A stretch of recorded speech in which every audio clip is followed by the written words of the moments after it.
Так, всем доброго дня. Решил я заморочиться с этим, со стуком рулевой рейки с алжирской стороны, получается. Небольшой вал, короче, немножко подстукивал, короче. И вот я эту втулку, получается, да, как правильно сказать, опорная втулка. Короче, я ее снял, вот чуть немножко подпилил. Вот такой у меня есть гровер. С ним, короче, подпилил это место. Там, где насечка заводская, что ее убрал, потихонечку убрал ее, спилил. Долго немножко мучился, конечно, но я ее выкрутил. Выкрутил. Здесь вот стоит втулка. Она снимается, легко снимается. Подложил я туда фольгу. Вот такая вот фольга. Тонкая. Подложил я ее. Сейчас смажу. И ее туда назад закручу. Она здесь у меня уже плотненько сидит, хотя до этого стучала, болталась. Короче, сейчас покажу.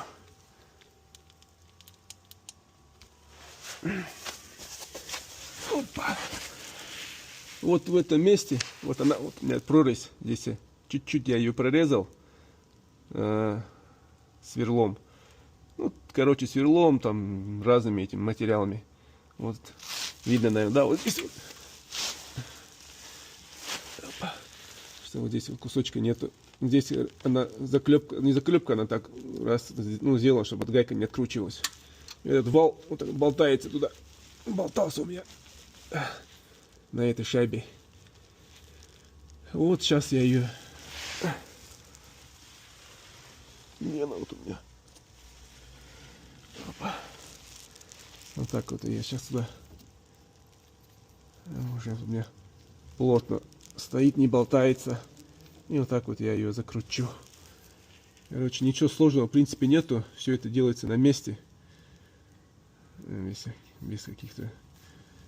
Час-два так помучиться, и зато результат будет, я думаю, четкий будет результат. Кстати, когда вот эти стоки стабилизаторы, когда они чуть-чуть хоть люфт начинается, все, такое ощущение, как будто вся ходовка стучит, брякает, вообще трэш полный бывает.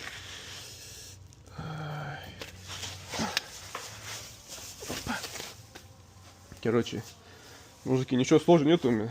Вот эта штука стоит 5500, стоит, ну, самая такая, где я нашел ее дешевле в магазине, на заказ 5500 стоит эта штука. Вот это стоит, внутри обойма стоит 1000 с чем-то рублей, вот эта пластмасска. Короче, можно